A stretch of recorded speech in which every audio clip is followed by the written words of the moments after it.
Goma au centre de toutes les attentions, surtout avec son aéroport international.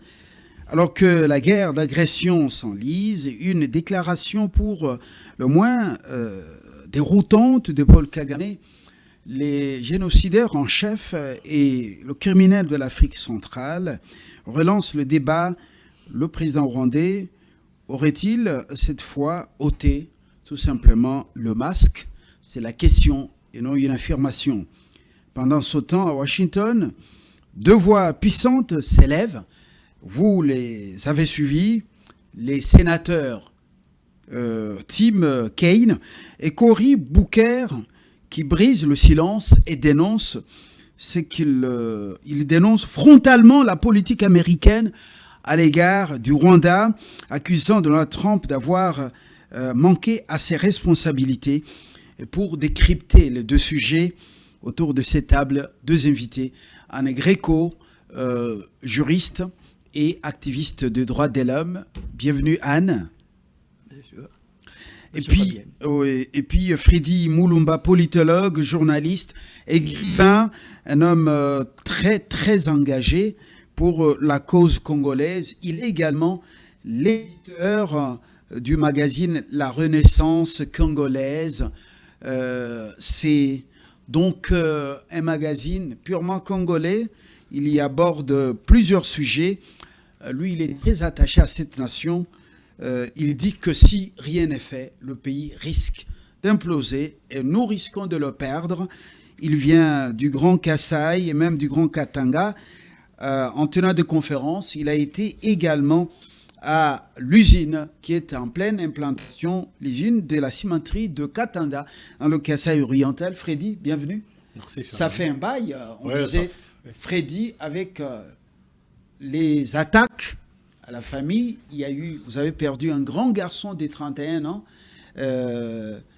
un architecte, et puis voilà, les ennemis, ils vous ont dissuadé d'abandonner la lutte. Non, nous ne sommes pas habitués à céder à des menaces. Nous nous battons pour notre pays et je pense que Kagame s'est trompé de cible. Ils nous ont assassiné mon fils pensant que j'allais reculer. Par contre, ça m'a donné beaucoup d'énergie pour l'affronter en face. Et sur la procédure judiciaire, est-ce que les choses marchent concrètement parce que les vérités doivent être établies. Les assassins de votre fils, toujours dans la nature? Ils ont été arrêtés les premiers jours quand on a assassiné mon fils. Mais ce qui est curieux, c'est voir comment notre justice fonctionne. L'infiltration n'est pas seulement dans l'armée. Elle est partout dans la justice. On a fait par tous les moyens pour qu'on ne les condamne pas. La complicité même au niveau des juges. Ils sont innocentés, purifiés. Je peux vous dire que Kagame a infiltré notre magistrature comme il l'a fait avec notre armée. C'est ce qu'il faut retenir. On est distrait. Il y a de bonnes choses, il y a des choses qui se passent, mais on ne s'intéresse même pas. L'armée, l'administration, la justice, même la plupart des institutions publiques sont infiltrées. Voilà la vérité. Voilà pourquoi on tourne en rond. Rien ne fonctionne. Vous êtes un journaliste, pas flatteur. Dites-nous, concrètement, vous venez de Katanga, territoire de Katanga, dans le Kasaï oriental. Les Chinois sont à pied d'œuvre. Dites-nous, est-ce réellement, en 2026, on aura une usine du ciment au Kasaï, dans le Grand Kasaï, pour juste mettre fin à la dépendance du Grand Kasaï au Grand Katanga et à la ville de Kinshasa? Oui, j'étais sur place, j'ai vu l'usine. D'ailleurs, dans la Renaissance congolaise, il y a des images, il y a des photos. J'étais sur place. Donc, les usines sont fabriquées en Chine. On vient les monter directement. Donc, tout est prévu entre les mois de février et mars. On va sortir les premiers sacs de ciment. Donc, on va inaugurer, mais en sortant les premiers sacs de ciment. Très bien.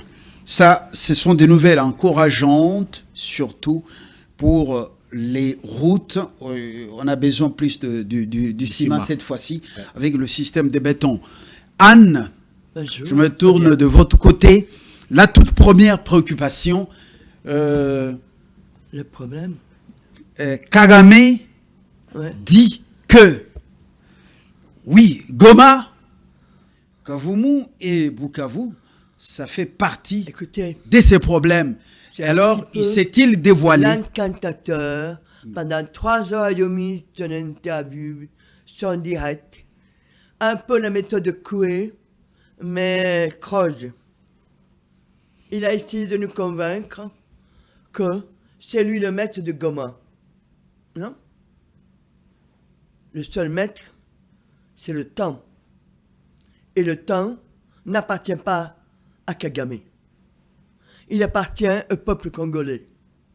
Alors quand tu viens nous dire que il laisse Goma, Bukavu, toutes les villes, et qu'on lui prenne ses problèmes, mais il rêve. Ces problèmes, il les a créés lui-même. C'est lui qui est l'agresseur.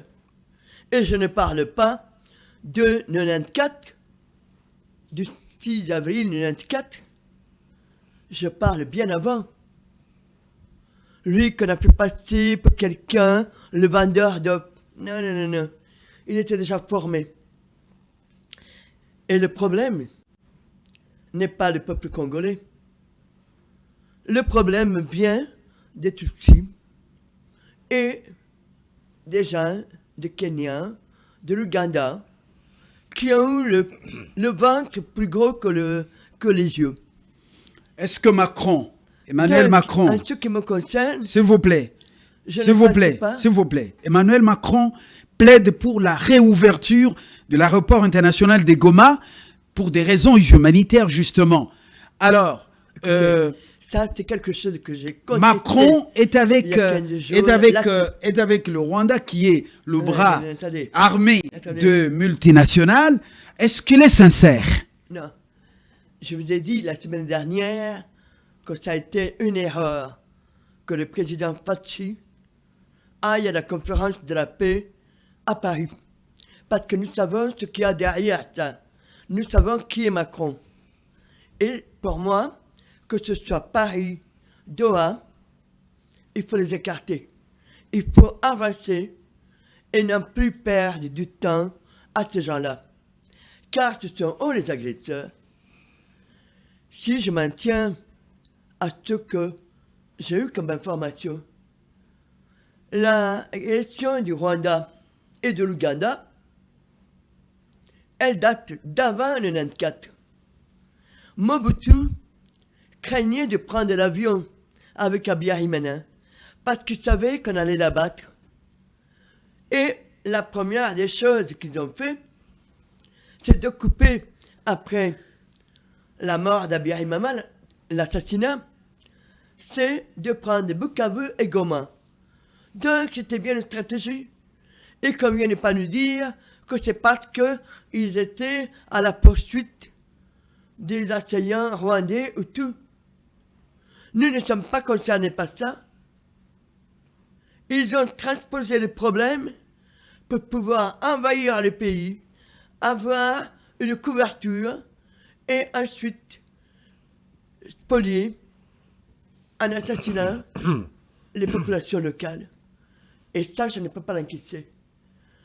La Génécote est une réalité. Et il faut que la communauté internationale prenne sa responsabilité à ce sujet.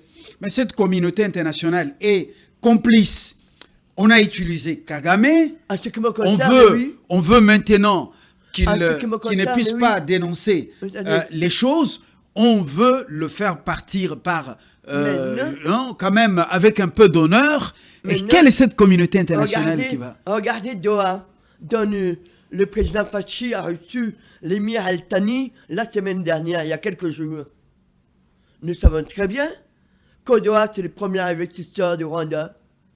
Nous savons très bien qu'il a bénéficié des minéraux de sang. Nous savons très bien qu'il a investi pour mieux nous spolier.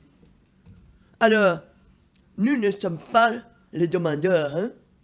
Nous sommes nus pas je ne me posais pas en tant que victime, parce que j'aime pas le terme victimisation. Ça, je n'aime pas. Et qu'il faut rendre, coup pour coup. Soyez certains que dans les contacts que moi j'ai avec la population congolaise, elle dort d'un œil. Ne pensez pas qu'elle va laisser faire, comme dit Kagame, c'est lui qui décide si l'aéroport de Goma sera ouvert ou non. Non. Il y a d'abord l'arrestation des principaux criminels. Il y en a un qui vient se disant qu'il est en train de mourir. Kabarebe. Mais il y a... Kabarebe. James Kabarebe. Oui.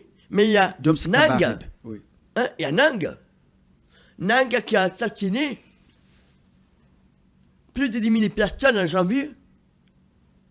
Moi, je peux vous dire que quand il avait annoncé qu'il devait arriver à Kinshasa le 30 juin, nous avons tous pris des précautions parce que d'abord j'étais une mondiale, ensuite on savait les liens que j'avais avec Étienne Tshisekedi, avec certains opposants. Eh bien, pendant des mois, je ne suis pas sorti, sinon en catimini et en plein jour, et en changeant chaque fois de chemin et de destination. Donc, je l'ai pris au sérieux, ça. Mais je n'ai pas non plus, ça ne m'a pas tétanisé au point de ne pas agir. C'est mal me connaître. Parce que s'il aurait fallu affronter un assassin, je l'aurais affronté droit dans les yeux. Alors, quand Kagame vient nous dire que c'est pas ses problèmes, c'est nous, mais il est malade. Il relève de la psychiatrie. Du reste, qu'est-ce que tu peux attendre d'un président dont la population est majoritaire à Hutu et qui remporte l'élection à plus de 99%. Non, attendez, c'est ça, c'est révélateur. C'est révélateur qu'on ne peut pas être démocrate et que tout est falsifié. Voilà. Et il faut savoir que Kagame est aussi dans notre cible. Hein. Et voilà. Freddy, quelle est votre lecture personnelle? Vous avez suivi Kagame. Maintenant, les raisons se multiplient. On doit chercher à résoudre les problèmes de Kagame avant de récupérer nous, Goma, rouvrir l'aéroport international, récupérer Kavumu, Bukavu et d'autres localités, villes. Nous sommes dans la diversion.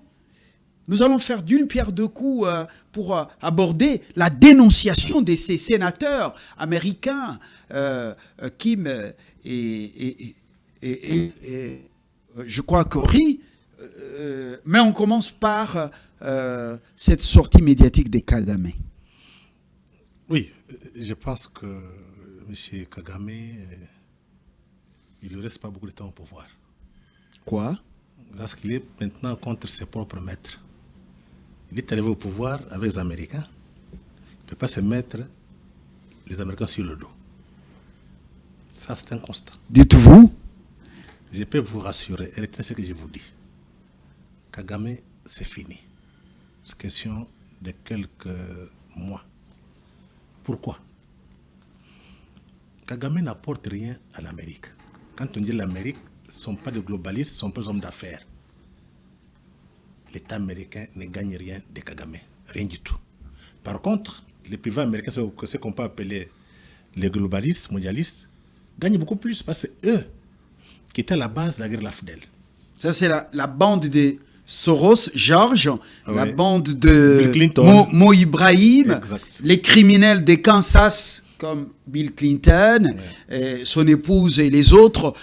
Donc c'est un petit groupe, c'est un groupe de gens assoiffés du sang et de faire plus de bénéfices. En fait, c'est eux qui sont à la base de la guerre Lafdel.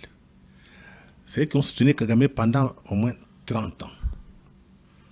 Aujourd'hui, on n'a pas besoin de lui. On a besoin du Congo. Pourquoi on a besoin du Congo? par rapport au Rwanda, nous entrons dans une période de compétition de grandes puissances. La Chine, l'Amérique, la Russie. Mais pour le moment, c'est entre la Chine et l'Amérique. Pourquoi? La Chine contrôle 80% des minerais stratégiques. Et ces minerais sont raffinés en Chine. Donc l'Amérique dépend de la Chine pour ses usines d'armement, pour ses avions supersoniques.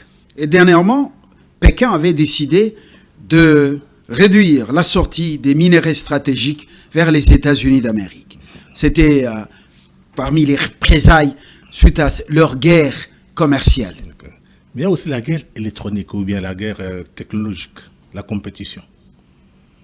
La Chine est tellement en avance. Ils ont maintenant ce qu'on appelle technologie de 6, ils avaient 5G, maintenant ils ont 6G. Donc ils sont tellement en avance par rapport à l'Amérique. La Chine, au niveau technologique, en avance, contrôle tous les matières, tous les minéraux, la grande partie des minéraux stratégiques qu'on raffine chez lui. Donc la Chine est plus puissante que l'Amérique.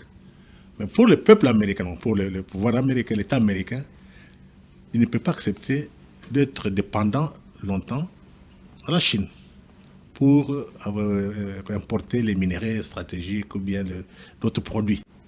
Et pour ça, on a besoin du Congo.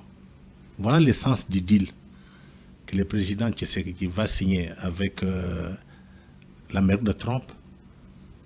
C'est pour avoir aussi le contrôle des minerais stratégiques chez nous. Mais le président... Ils vont s'affronter. Oui. Mais le président, on apprend que ils seront à Washington, mais nous faisons d'une pierre deux coups. La deuxième thématique, on peut de temps en temps aussi la balancer. Les deux sénateurs, Booker et Kaine, ont écrit à Marco Rubio, le secrétaire d'État américain, pour lui dire, eh ben, cet accord de paix de Washington a des insuffisances, des faiblesses. Le sang coule dans l'est du Congo. Et l'administration Trump n'a pas été exigeante vis-à-vis du Rwanda, l'agresseur. Et vous avez suivi, ils ont dit, mais comment on doit privilégier les affaires, le volet économique, mais on abandonne, on fait tabula rasa sur les crimes commis. On ne parle même pas justice. Et puis, les deux sénateurs disent, ils sont soutenus par plusieurs autres sénateurs, ils disent que cette diplomatie tapageuse de l'administration Trump n'a pas produit des effets escomptés dans l'est du Congo. Vous les avez suivis quand même? Oui, je n'ai pas suivi malheureusement, j'étais tellement pris par autre chose. Oui. Ce qu'il faut dire ceci, la politique étrangère américaine est très complexe. Ceux qui nous font la guerre sont les Américains, non? Ce sont les Américains, les Européens et les Européens. Ouais, qui soutiennent Kagame. Et on veut signer un deal avec l'Amérique, donc minerais contre sécurité, pour que la guerre termine. Ça signifie qu'il y a deux forces qui s'affrontent aujourd'hui. La force de l'Amérique à Fest, incarnée par Trump, ce qu'on appelle souverainiste. Et la force des globalistes, ce qui est à la base de la guerre de la FDL. Et ce sont ces gens qui ont pillé le Congo et qui sont à la base de 10 millions de morts, 7 millions de déplacés internes et 500 femmes violées. Trump dit, OK, nous mettons la sécurité ou nous prenons des minéraux. Maintenant, si Trump vient mettre la main sur les minéraux congolais, automatiquement les globalistes seront écartés. Voilà Doha. Doha n'est pas venu au hasard. Mais le médiateur à Doha, c'est pas un enfant de cœur. Il a investi des milliards au Rwanda. Anne l'a dit, des milliards au Rwanda. On parle de 3 milliards, un peu plus. Et puis, il ne veut pas que tout tombe en ruine. Les clubs européens avec lesquels le Rwanda a signé un partenariat, bien, tout est en train de tomber en désuétude. Donc, fin de tous ces partenariats. Ce sont des millions que le Rwanda n'a plus à donner à ces clubs. le Qatar profitait de cela, de visiter le Rwanda pour que ces avions placés dans Rwandair puissent davantage faire les affaires. Mais Rwandair est en difficulté sérieuse parce que le Grand Congo a fermé son espace aérien. Ouais. Il y a des sérieuses difficultés même dans le monde pour Rwandair. Alors, Qatar, est-ce qu'il faut croire en ce Qatar, médiateur qui fait les affaires au Rwanda? Est-ce qu'il faut croire en Trump qui fait beaucoup de tapage diplomatique pour se vanter, mais au finish, vous voyez que c'est pas un homme très pragmatique quand il s'agit de l'Afrique. Vous n'avez qu'à l'examiner. Et avec ce qu'il vient de faire en Ukraine, il faut que l'Ukraine concède une partie de son territoire à l'agresseur, la Russie, et on est en train d'imposer des choses à Zelensky. Est-ce qu'il faut, avec Tshisekedi, souverainiste, est-ce qu'il faut croire en Doha et en Washington? Il y a un problème chez l'élite congolaise. Lequel? Nous sommes naïfs. Nous pensons que les étrangers viendront nous rendre heureux. Trump vient clairement pour les intérêts américains. Qatar vient clairement pour les intérêts qataris, pour ses intérêts propres. Nos intérêts sont où? Les discussions, on attend les étrangers. Et nous faisons quoi? Regardez le niveau de débat ici. Les gens se battent pour se partager les postes. Dialogue, réconciliation. Mais ils oublient que quand il y a des mutations géopolitiques, quand les grandes puissances s'affrontent, ils finiront par se partager les mondes. L'histoire est faite ainsi. Nous, on ne comprend pas. Donc, on est tellement très faible sur le plan géopolitique. Il faudrait que les gens relisent l'histoire, qu'ils voient un peu comment l'Amérique fonctionne, la Russie et la Chine. Il faut être attentif pour savoir définir notre voie. Mais à Kinshasa, il y a un vide. Il n'y a plus rien ici. Quand on parle de deal, et vous allez voir combien de gens comprennent les deals. Ça signifie quoi? On ne l'a pas encore signé. Et je rappelle ici. On n'a même pas le contenu de ce deal. Personne ne connaît le contenu. Vous aurez le contenu. Oui. Je vous pense, ce n'est pas le premier deal que l'État congolais signe avec les privés. Les premiers deals, c'est en 1906. Léopold II a signé des contrats de concession avec des entreprises anglo-saxonnes. Il dit 1906. Donc, il y avait les intérêts de l'État et les intérêts des privés. Parce que c'était l'État indépendant du Congo qui avait signé. Oui. Ce n'était pas Léopold II. Donc, Léopold II représentait l'État indépendant du Congo. Donc, l'État congolais a signé avec les multinationales anglo-saxonnes, des privés. Premier deal. Deuxième deal, celui que Kabila a signé avec les Chinois. Il a signé avec... D'abord, c'était Chan. Donc, 5 chantiers. Et puis après, révolution de la modernité. Non. Bon, avec Exim Bank et autres. Mais tous ces milliards sont entrés dans les poches des individus. Le gouverneur que Kagame avait placé à la tête du Congo. Regardez la qualité de nos routes. Boulevard du 30 juin. Canalisation en pierre. Piètre comme ça. Et puis après...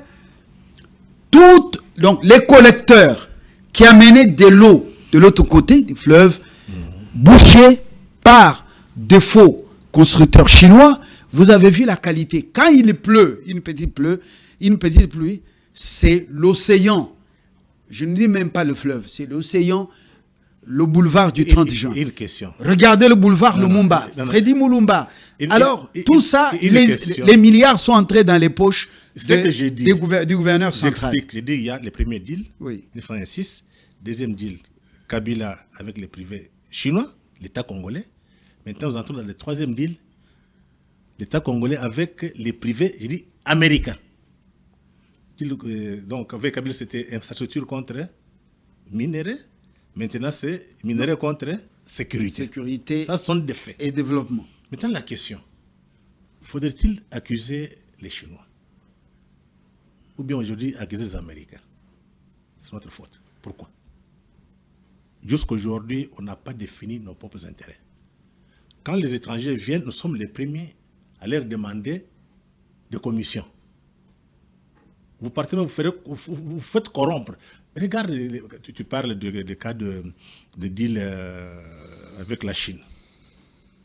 Dernièrement, je pense, avec les cas de ces communes, les présidents partis renégocier, non?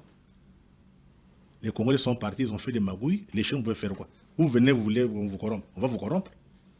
On a renégocié. Si demain, on signe avec les Américains, il faut tirer les leçons du passé. Ça signifie qu'il faut que les débats soient dans l'opinion. Les spécialistes en matière doivent expliquer au peuple qu'est-ce qui s'est passé réellement. On n'empêche à personne de faire des recherches et de parler. Nous sommes responsables de ce qui nous arrive aujourd'hui. Responsable, oui, mais Anne dit que il ne faut pas attendre grand-chose, ni de Doha, ni de Washington, surtout avec la diplomatie spectacle de Trump. Il dit il faut même pas. Regardez la résolution 13, non, 27, 2773. Oui, oui. Voilà. Cette résolution, jusqu'au maintenant, un chiffon ou tout simplement bon pour, elle est bonne pour les tiroirs. De la première rue à Manhattan, aux Nations Unies. À qui la faute? Je te prends un exemple précis. Le Congo est occupé. 5 ans bientôt, Bunagana est occupé. 6 mois, Bukavu et Goma. Et quand vous venez dans 6 mois, c'est déjà au-delà. Au-delà. Oui. Et quand vous venez dans l'opinion publique congolaise, dans les médias, chez les hommes politiques, qui en parle? Vous allez accuser les autres. Nous avons une classe politique qui n'est pas à la hauteur des enjeux, qui ne comprend pas les grandes mutations géopolitiques et qui n'a pas l'essence de l'histoire. Voilà où nous nous trouvons. C'est vrai, tu vois. N'importe qui viendra ici, si nous sommes naïfs, on va nous exploiter. C'est tout. Mais quand vous êtes sérieux, on vous respecte. Hein? Nous devons construire un rapport de force et qu'on soit sérieux. Et quand on va négocier, qu'on ait des gens compétents qui peuvent négocier avec les Américains, avec les Chinois, avec les Russes. Mais ce n'est pas le cas. À qui la faute? Aux autres ou bien non? Commençons par parler nous-mêmes de nos propres problèmes. On n'en parle même pas. Vos médias sont ici. Qui en parle? Vous avez suivi Anne. Le cardinal Ambongo, sur l'esplanade du Palais du Peuple, s'adressait aux jeunes. Un discours qui vaut la peine pendant cette période. L'homme du dialogue inclusif avec les protestants. Quelle a été votre réaction? Qui restent dans leur église, dans leur temple, et qui laissent la politique de la cité aux citoyens. Ils ne sont que des citoyens comme les autres. Pas plus, pas moins. Au Congo, vous avez donné trop d'importance depuis Motsengo, même avant. Je ne vais pas parler des autres que Etsu, non, je préfère pas. Mais vous avez donné trop d'importance au clergé. Au clergé habillé de rouge. Le Vatican. Combien de divisions? Beaucoup. Et ça vous a complètement tétanisé. À Bongo, seul, pour moi, ce sont des traites. Parce que voilà, qui mettent tout en avant le dialogue intercongolais. Mais il n'y a jamais eu de séparation. Il n'y a jamais eu. C'est eux qui se montent le briquet.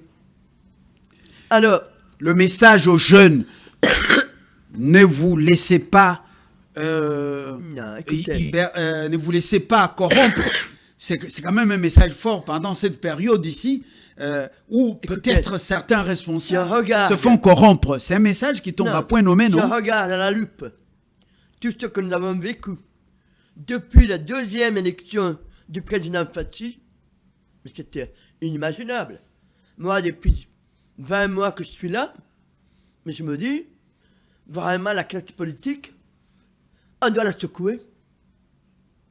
Voilà un type qui porte la soutane et qui vient se mêler des affaires du peuple. ça ne concerne pas. La religion est quelque chose de privé. Et ça doit rester dans la sphère privée. Moi, quand je vais à la messe, je ne veux pas que le curé me parle de politique. Je veux qu'il me parle de la foi, du testament, autrement. Au revoir. Je ne suis pas là pour ça. Non. Alors, je crois que vous avez donné trop d'importance à ce type, exprès aussi le Vatican, parce que François, qui vient de nous quitter, n'était pas un ange non plus. Hein. Moi, je me souviens avoir manifesté lorsqu'il y a eu le carton rouge, c'est-à-dire le glissement de Kabila qui ne voulait pas quitter le pouvoir. Le premier, c'était le carton jaune, et le deuxième, 3 mois plus tard, le carton rouge. Je me souviens, j'avais 2 pancartes. J'étais pris à partie, pas des catholiques. Mais je ne me suis pas laissé faire. J'avais les pancartes où il y avait Obama avec le pape. Obama, c'était Kabila. Et j'avais marqué, avec mon rouge aux lèvres, complice. Et tu m'as été choqué. Mais qu'il y a ça sur le pape avec Kabila, il y a des Congolais, hein, j'ai dit, écoutez, hein, la pancarte est là, hein, si vous la voulez sur la tête, on y va. Donc, il faut revendiquer ce à quoi on croit. Alors, je reviens régulièrement. Comme l'autre l'a pas eu lu, hier ou aujourd'hui, le président Fachi, avant de signer, doit nous dire quels sont les accords, les détails, tout ça. Mais ce sont des gens qui mettent la charrue à Malébo, parce qu'il n'est même pas certain que le président Fachi va se rendre à Washington pour signer. Pour moi... Vous vous doutez? Mais, je veux dire... Pourquoi vous doutez? Tel que j'observe le président Fachi, vous avez l'impression qu'il est placide. Moi, je me souviens d'une photo au premier quinquennat où on voit Kabila lui rendre visite et Félix très avenant, tout ça. J'ai vu la photo l'autre jour avec l'émir El Thani. Nous subissons le Qatar en France. Hein. Les meilleurs fleurons de Paris appartiennent au Qatar. Nous avons été colonisés par eux, hein. Mais ça, on ne le dit pas. Une colonisation financière, économique, avec les grands clubs dans cette image son assiette. Du président Fachi, bonhomme pas placide. Mais le président Fachi est tout sauf placide. Et croyez-moi, quand il s'y met, vous avez intérêt à prendre les jambes à votre cou et de vous tirer. C'est pas quelqu'un qui est si placide que ça qui inquiète. On le croit, mais pas du tout. C'est quelqu'un qui est très bien renseigné, très bien informé et qui sait qu'il marche sur des œufs. Alors, il y a Kagame qui a dit il y a une semaine, je ne peux pas y aller à Washington, je dois me faire opérer d'une tumeur à la tête. Mensonge. Mais Trump a dit il faut venir. Le président Fachi n'a pas dit j'y vais y aller à Washington, mais je ne vais pas y aller. Non pas qu'il ne veut pas donner de réponse, il observe. Et s'il va à Washington, ce sera certainement pas pour signer les accords, parce que il faut avant tout que la résolution 2773 de l'ONU s'applique. Et jusqu'à présent, on ne voit pas. On voit ce va-et-vient entre Doha, Kigali, Kinshasa, Doha, Kigali, Kinshasa, et top. Non, avec l'envoyé de Trump, qui nous a aussi berné.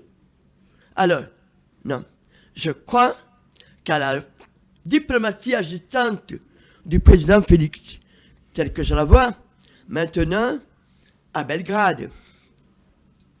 Eh bien, pourquoi Belgrade? Vous savez ce que c'est la Serbie?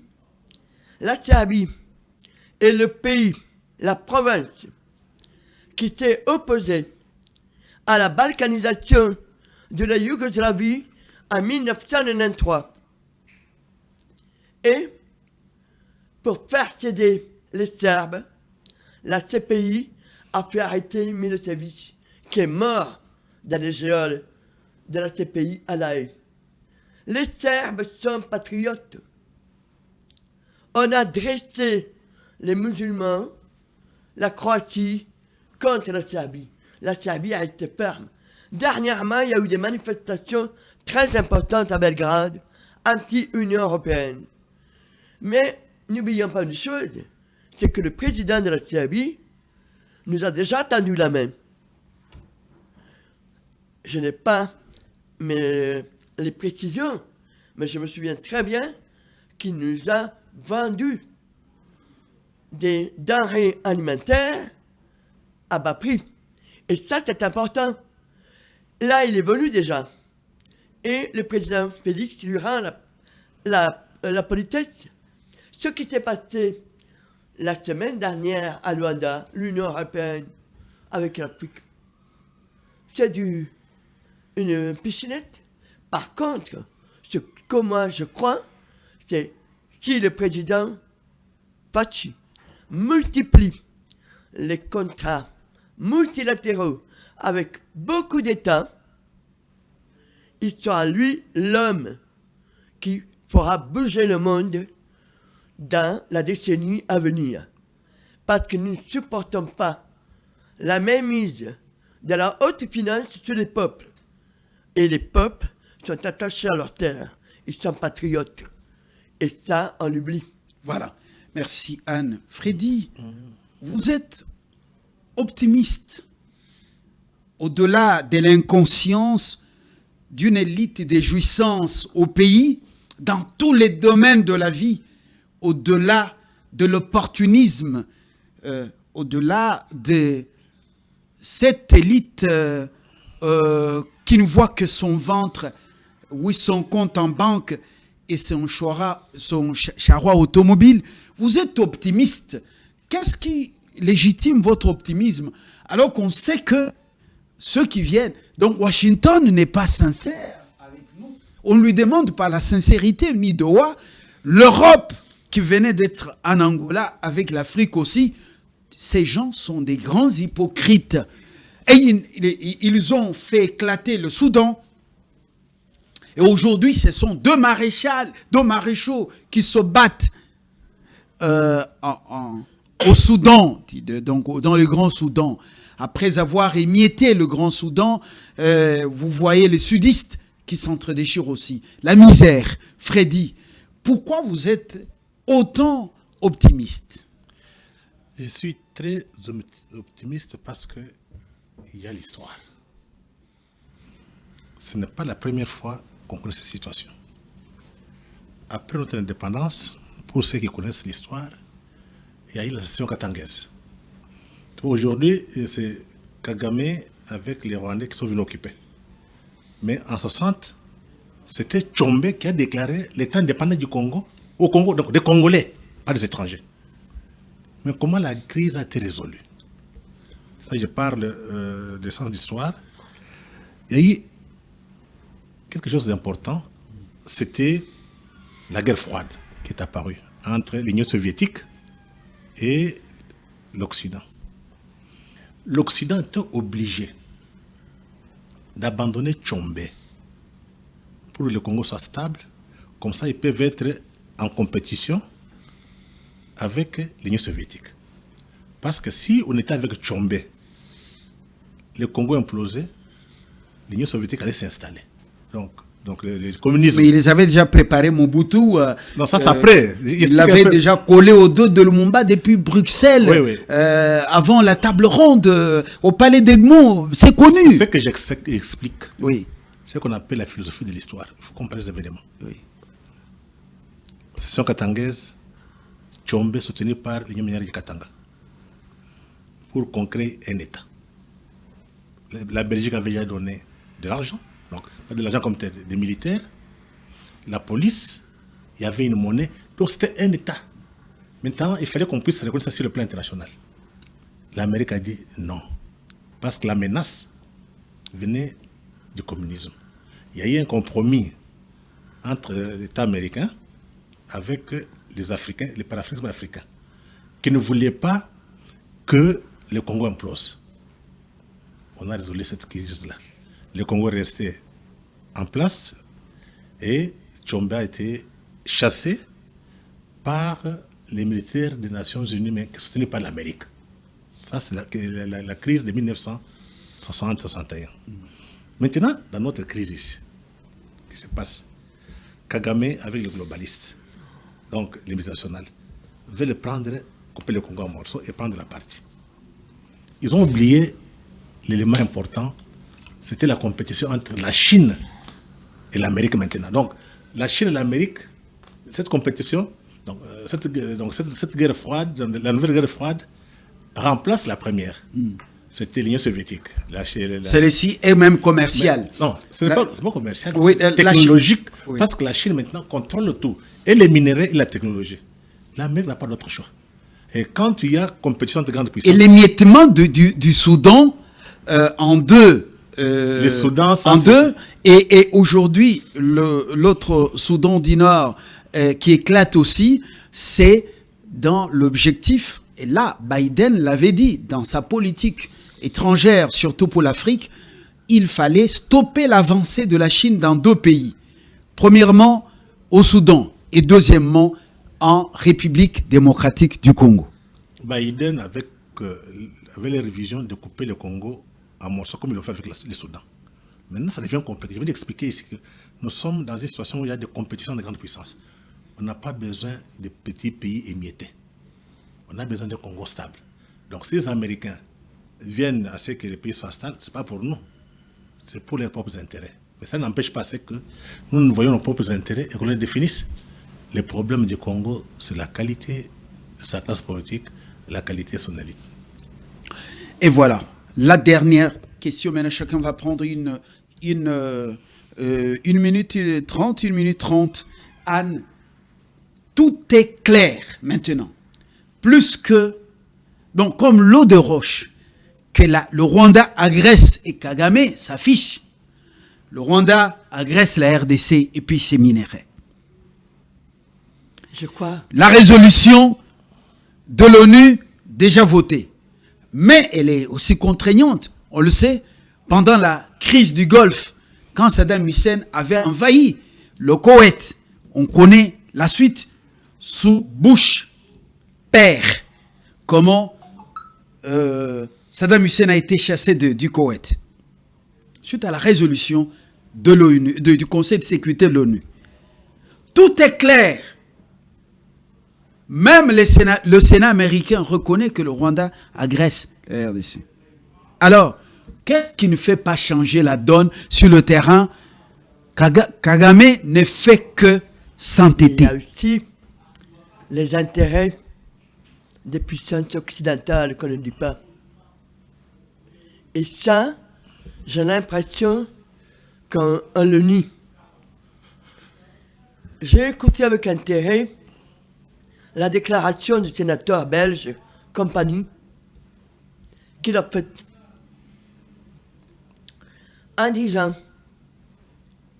que le RDC est agressé, que nous savons très bien que derrière l'agression, il n'y a pas que le Rwanda, il y a aussi les puissances occidentales.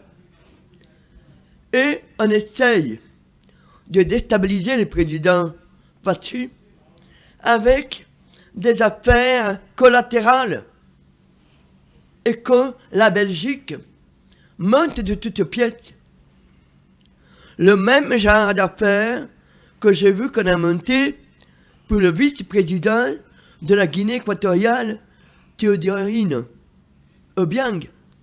Et là, on sort une plainte, alors que la RDC a sa structure juridique.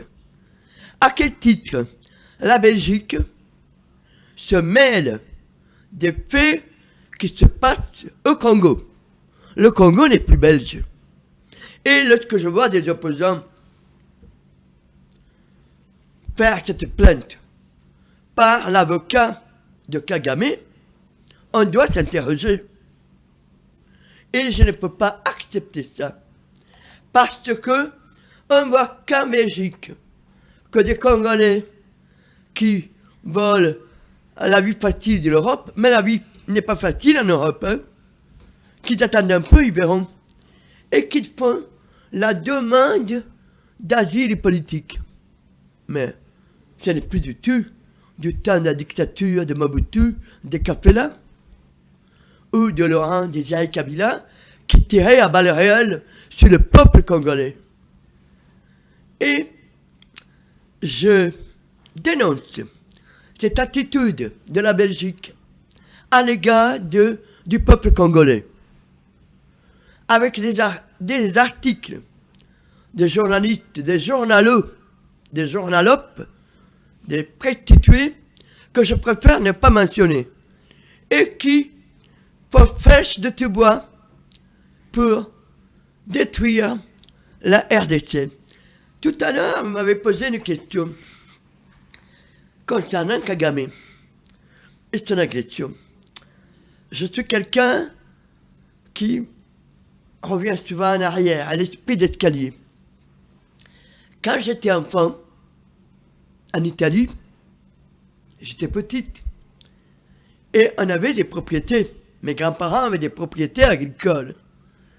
Et la terreur de mes grands-parents était que les bergers, qu'on refusait de faire paître dans les vignobles, ne se vengent. Et je vais vous dire pourquoi. Ça me rappelle ce qui se passe au Rwanda. Les bergers, quand vous refusez qu'ils rentrent chez vous et qu'ils abîment vos vignobles, vous savez ce qu'ils font? La nuit, ils vont couper le fer des vignobles, ils vont allumer le feu, ils vont brûler les récoltes. Et ça, c'est un comportement que je vois chez les Tutsis rwandais. Ils ont demandé, ils voulaient rentrer dans le Congo, on refuse. Parce que, non, c'est trop. Il y a un génocide, pas les populations. Eh bien, puisque c'est comme ça, eh bien, on applique la manière forte des destructions, des assassinats, tout ça. Et ça, c'est typique des bergers. Et vous devez toujours garder en tête d'observer la nature. C'est très important. Le comportement des militaires bergers d'un pays ne diffère pas des bergers de mon enfance. Et non pas j'étais marqué, non pas du tout. J'étais toujours préservé. J'ai eu une vie dorée. Non. Mais j'étais quelqu'un qui était toujours en train d'observer et de questionner. Alors, quand vous me dites le Congo, mais le Congo a beaucoup de possibilités. Si vous croyez que Kabila, le faux Kabila, je ne peux pas croire que toute la classe politique congolaise, toute, ne savait pas depuis 2001 que Kabila était rwandais. Donc, ils ont péché par compromis. Merci. Anne, pour votre conclusion, le Congo a beaucoup de possibilités. Vous dites qu'il y a possibilité de s'en sortir. Freddy, votre mot de clôture, je ne dis pas de la fin parce que la lutte continue. Nous l'avons commencé avec vous depuis des années. Les images sont là, je pense que nous allons gagner, ça prendra du temps. Nous allons gagner, mais il faut qu'on puisse consentir beaucoup de sacrifices et qu'on travaille. Nous parlons trop, on lit peu, on écrit peu. Les autres peuples ont compris, il faut parler, mais aussi lire, écrire et tirer les leçons de l'histoire. C'est tout ce que je demande aux Congolais, de lire et de tirer les leçons de l'histoire et d'être du bon côté de l'histoire. Et c'est pour cela que vous êtes de moins en moins dans les médias traditionnels, surtout la radio et la télé, et vous écrivez maintenant beaucoup. Merci pour Renaissance congolaise. Autrefois, c'était Renaissance africaine qui était imprimée à Abidjan. Abidjan. Je vous ai croisé à Abidjan alors que vous étiez venu pour l'impression de l'un des numéros de votre magazine Renaissance africaine. Mais cette fois-ci, c'est essentiellement congolaise, exclusivement congolaise. Exact. Merci beaucoup. Nous avons ainsi fini ce numéro à 3. Aujourd'hui, nous n'étions pas dans les discussions, pour les discussions, parce que ce pays a besoin non seulement de ceux qui discutent, c'est très important, mais aussi de ceux qui réfléchissent. À très bientôt avec le même plaisir. Suivez-nous en rediffusion samedi à 9h, heure de Kinshasa, dimanche à 16h, et puis 20h le lundi, avec le même plaisir sur Congo 26 Télévision. Il s'agit de 26 provinces du pays. Oui, la chaîne de l'unité nationale. Nous ne partirons pas de ce pays sans avoir gagné. Nous gagnerons et ce pays, nous le laisserons entre les mains de nos enfants. Oui, dans la joie et la gloire. Au revoir.